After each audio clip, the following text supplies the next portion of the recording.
¿Cómo mantenerte firme a pesar de vivir momentos adversos? Esto es un mensaje del profundo corazón del salmista, mantenerse íntegro a pesar de la adversidad. Esta es la serie etapa a etapa, lectura devocional de la Biblia en el año 2024. Esta es la meditación correspondiente al martes 28 de mayo. Yo soy el pastor Rafael Pola, me da mucho gusto que podamos compartir hoy un día más de nuestra lectura devocional de las Escrituras.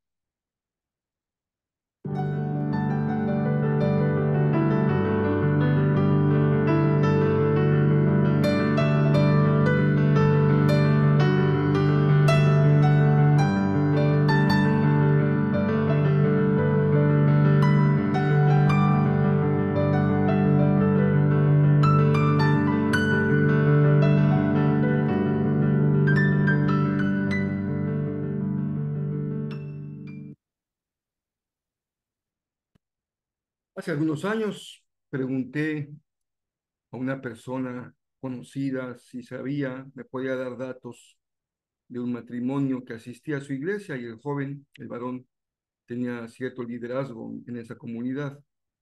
Me dijo, no, pastor, hace tiempo que no nos vemos y seguramente vio mi rostro de interrogación. Me dice, el joven perdió el trabajo, pasó mucho tiempo pidiendo a Dios por el trabajo, pero no encontró respuesta a su petición y lo desanimó mucho.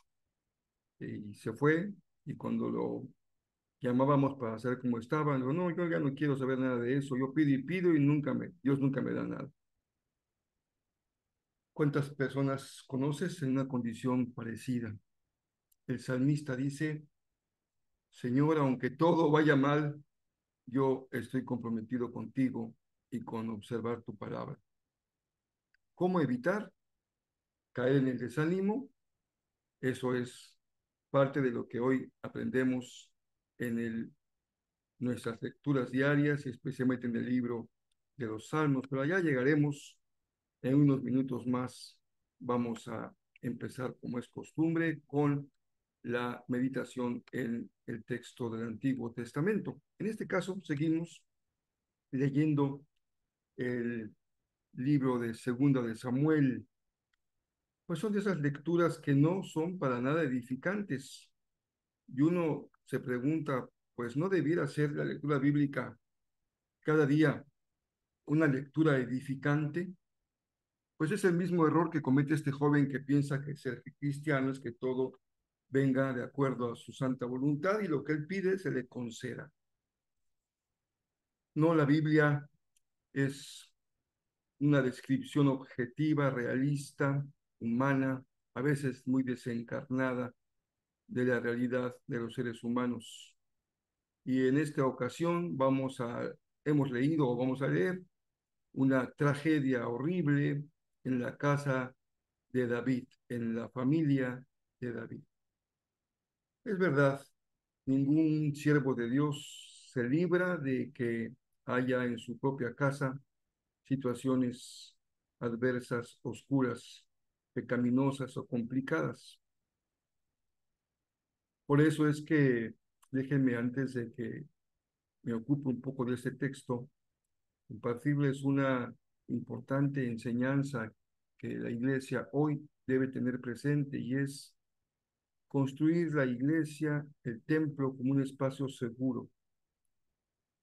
Los cristianos tenemos mucha confianza unos por otros y no tenemos medidas de protección, pero dada la gran necesidad humana de cuidado, de protección, dada la gran fragilidad y tanta enfermedad emocional que hay hoy, debemos estar muy alertas para que cada iglesia, cada congregación local, respecto a su convivencia y respecto a sus áreas físicas, sus instalaciones, puedan ser construidas, cuidadas y administradas como espacios seguros, especialmente pensando en las mujeres y en los niños, que pueden ser víctimas de abusos, de violaciones o por lo menos de algún tipo de trato inadecuado. ¿Qué hacer? ¿Cómo debe reaccionar la iglesia? ¿Cómo debe reaccionar el liderazgo frente a situaciones que marcan señaladamente aspectos delicados de abuso en el trato, tanto en la parte verbal como en la parte física o emocional? Es algo importante. Hay protocolos que deben de seguirse y es importante que todos sepamos que esos protocolos existen y debemos de observarlos para que cada congregación sea un espacio seguro para todas las personas. Bueno, la tragedia que llega a la casa de David es la de la violación de su hija Tamar por su medio hermano Amnón. La historia la hemos leído. Amnón finge enfermedad para que su hermana Tamar vaya a atenderlo, le haga su comida. Esto lo autoriza el rey y cuando Tamar está en la habitación con Amnón, él abusa de ella y después, de forma absolutamente que va al otro extremo, con la misma pasión que la deseó y que la amó, es con la misma pasión con que la odia y la desprecia. Así que Tamar no solamente fue lastimada en esa violación horrible, sino también fue tratada de una manera indigna al ser despedida de la casa de Amnón y ya ella mostró su dolor con ese ritual propio de los judíos de rasgarse la ropa y ponerse ceniza en su cabeza. Pues eso causó el dolor de David cuando se enteró, pero no actuó como padre, no hizo nada, y eso es interesante, que la Biblia solamente señala que tuvo dolor por lo que había hecho su hijo, se enojó mucho, pero otro que se enoja mucho es Absalón, pero ese sí hace, y lo que hace pues es algo inadecuado, que es tomar venganza con su propia mano. Así que espera el momento adecuado, lo organiza todo para que en su momento él pueda quitarle la vida a Amnón y matarlo. Así que la tragedia en la vida de David fue el abuso de Tamar, la muerte de Amnón y la huida por asesinato de Absalón. Sin embargo, la cultura patriarcal pone en un segundo término el abuso de Tamar, en un primer término la muerte de Amnón, algo totalmente inexplicable para nosotros, pero para esa cultura es, si no entendible, por lo menos explica lo que pasa. Gracias a Dios las cosas cambian mucho, la misma palabra de Dios nos va ampliando nuestra comprensión de la revelación y el valor que tiene la dignidad de las personas. La misma ley judía, como dice Tamar, era un pecado que no podía justificarse de ninguna manera, lo que iba a ser Amnón. Pero como un hijo de rey que piensa que todo lo puede y que no se detiene ante nada, pues este hombre cometió ese terrible crimen que pagó con su propia vida. Todas estas cosas se escribieron, dice Pablo, para nuestra instrucción. Y todos sabemos cuántas situaciones adversas viven las comunidades de fe respecto a este ámbito de la vida humana. No sabemos bien a bien prevenir, no sabemos bien a bien tratar, no sabemos bien a bien tratar después de que ha acontecido algo como esto, y siempre debe prevalecer en nosotros un corazón de redención, de restauración de vidas. Difícil pensar así del agresor, no quisiera que se fuera a la cárcel de por vida y hay un poco más de solidaridad con la víctima, aunque también hemos oído expresiones tan lamentables de quienes culpan a la víctima por lo que pasó. Tenía una falda muy corta, era de muy fácil acceso, se pasaba practicando con los hombres, no se cuidó a sí misma, porque andaba en esa fiesta, porque andaba en esa calle, y comenzamos a victimizar doblemente a la víctima. Y a veces hay quienes incluso pretenden justificar a los agresores, al fin que es hombre, si ya lo sabías, etcétera, etcétera.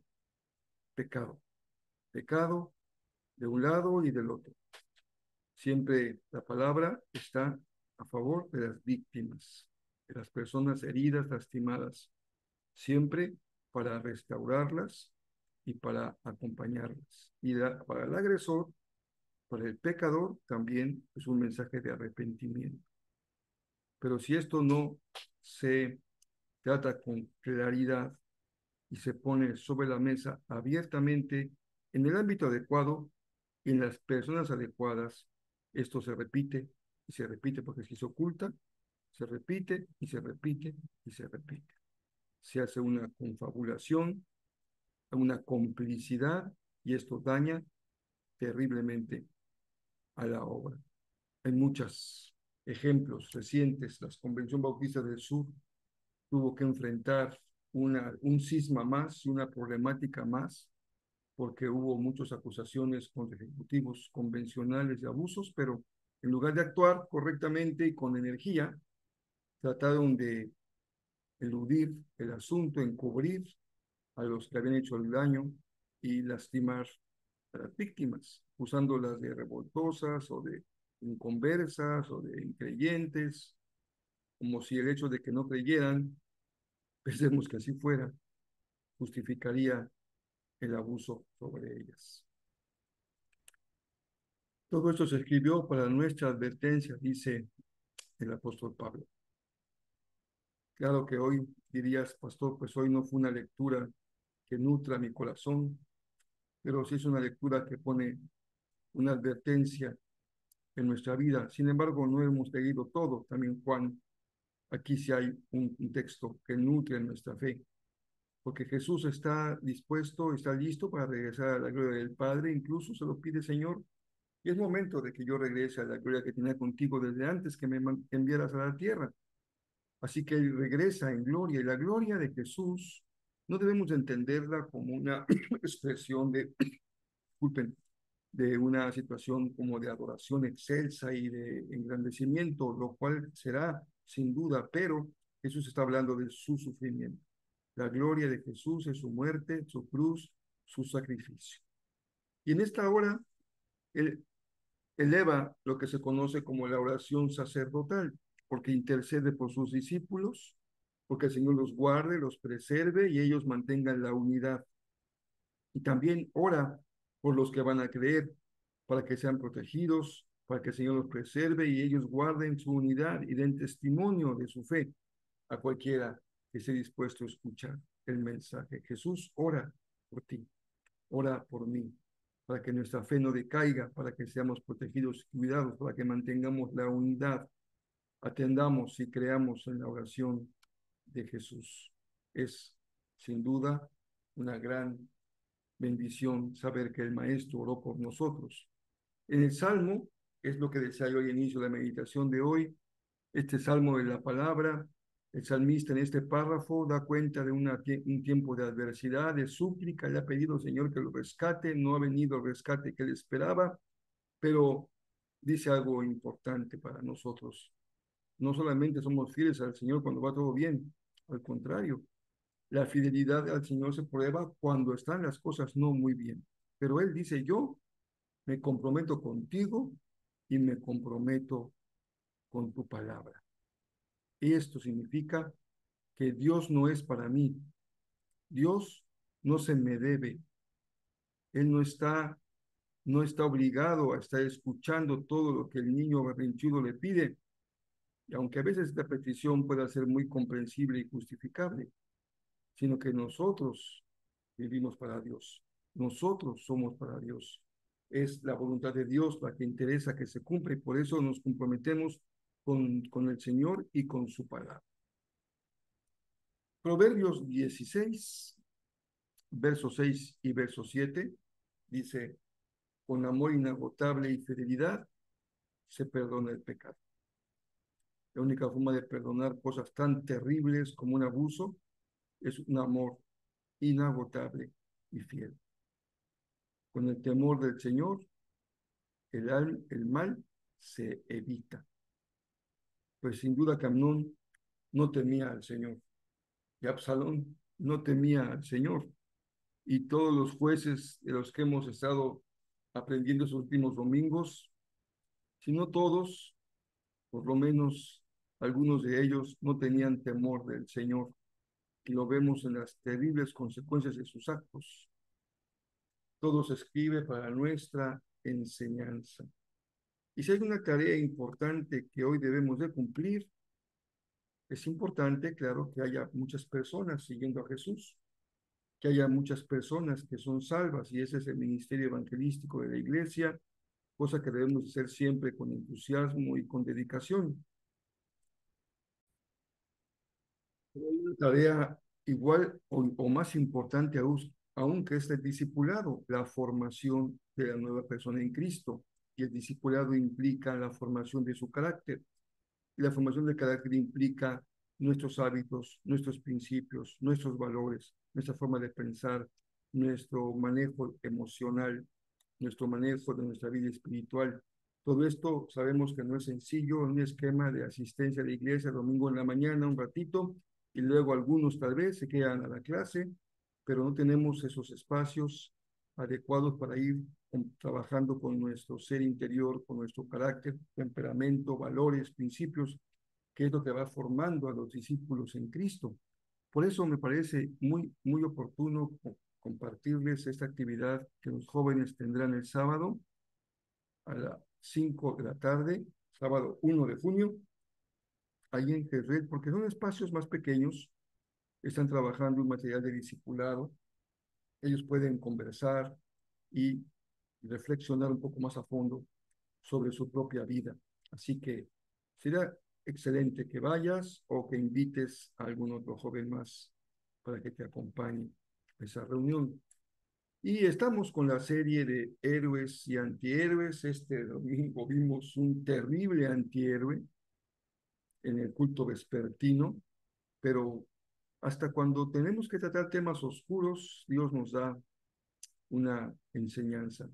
Y nos enseñó el domingo por la tarde que hay que cuidar nuestro corazón del resentimiento, porque el resentimiento provoca muchos daños, muchos males. Somos capaces de hacer cosas innombrables cuando estamos resentidos. Y este próximo domingo, pues nos toca avanzar un poquito más con los jueces y nos toca Jefté. Así que estaremos hablando acerca del juez Jefté ese domingo próximo, ya primer domingo de junio, tanto en el culto de las 10 como en el culto de las 2, de las 6. Y espero, déjenme terminar esta meditación hoy con esta invitación, exhortación. Espero que todos y cada uno cumplamos con nuestros deberes como ciudadanos y este domingo nos dispongamos a ir a ejercer nuestro derecho al voto. Votemos todos, votemos con responsabilidad, pidámosle al Señor que nos dé dirección, más allá de filias, más allá de odios, de aceptaciones o rechazos, más allá de gustos o disgustos, más allá de beneficios personales o no, hemos de pensar en la voluntad de Dios para nuestro país. Así que esto nos dirija a todos y a cada uno de nosotros, que podamos votar con un corazón en paz, sabiendo que estamos haciendo la voluntad del Señor, sin, sin ningún tinte de pensamiento inadecuado. Que todo sea en el equilibrio sano y sensato de un corazón sostenido por el Señor. Espero que todos lo hagamos de esta manera. Les invito a que lo hagan como su pastor, que cumplamos a cabalidad con nuestros deberes como ciudadanos.